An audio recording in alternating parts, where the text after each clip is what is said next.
Assalamualaikum warahmatullahi wabarakatuh. Apa kabar kalian semua?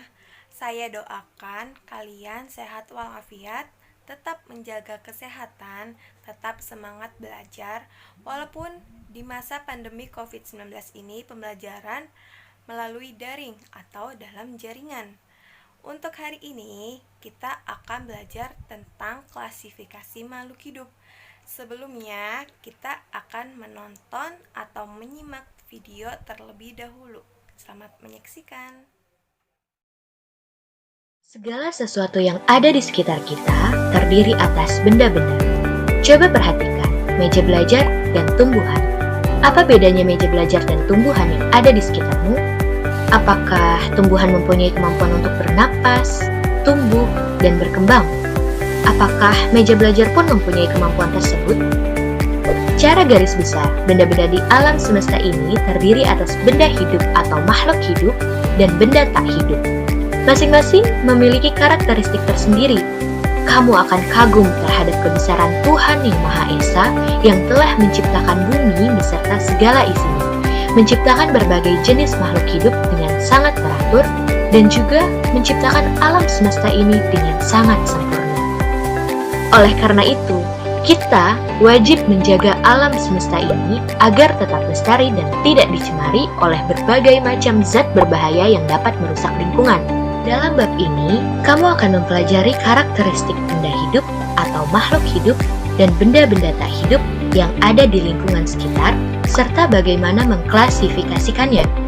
Ayo kita pelajari pada bab klasifikasi makhluk hidup.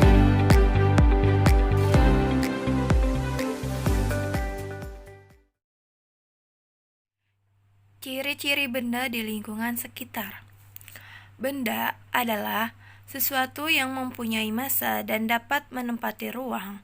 Setiap jenis benda tersebut mempunyai sifat atau ciri yang membedakan dari jenis benda lain. Benda-benda di alam semesta sangat bervariasi dan berbeda-beda. Perhatikan contoh air yang biasa diminum, udara yang dihirup setiap saat, atau uang logam yang digunakan sebagai uang jajan. Tersusun atas apakah benda-benda tersebut?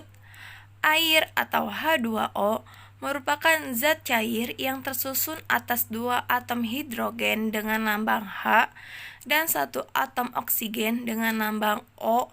Udara yang dihirup merupakan gas oksigen, sedangkan uang logam merupakan zat padat yang terdiri atas campuran tembaga dan perunggu.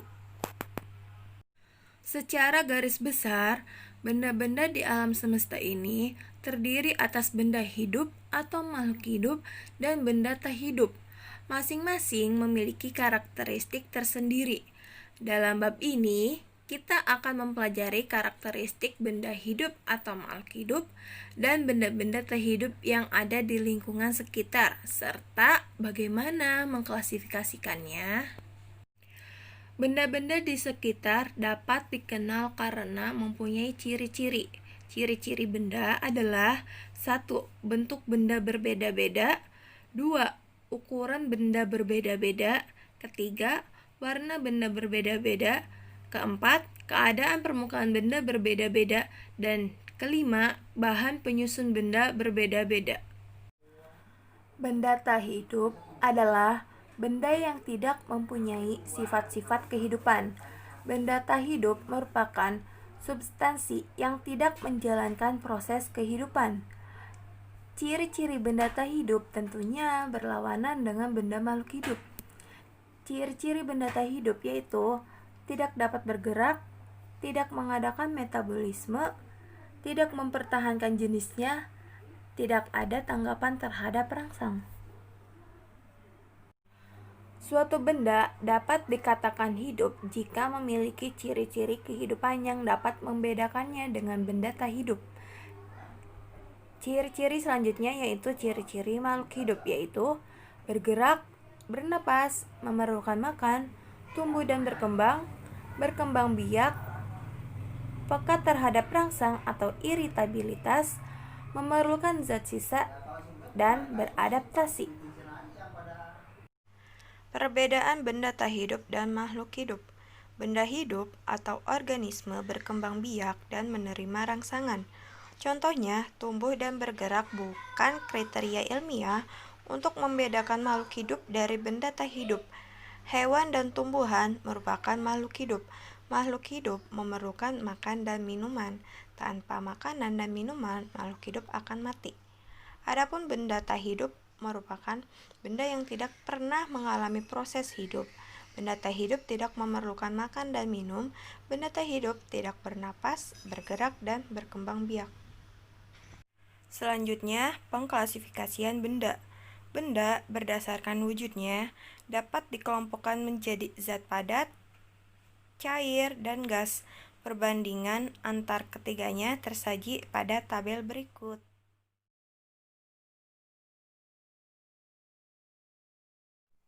Sekian untuk materi kali ini, yaitu tentang ciri-ciri benda di lingkungan sekitar. Terima kasih yang telah menyaksikan atau menyimak video pembelajaran hari ini. Semoga bermanfaat. Tetap jaga kesehatan dan tetap semangat. Wassalamualaikum warahmatullahi wabarakatuh.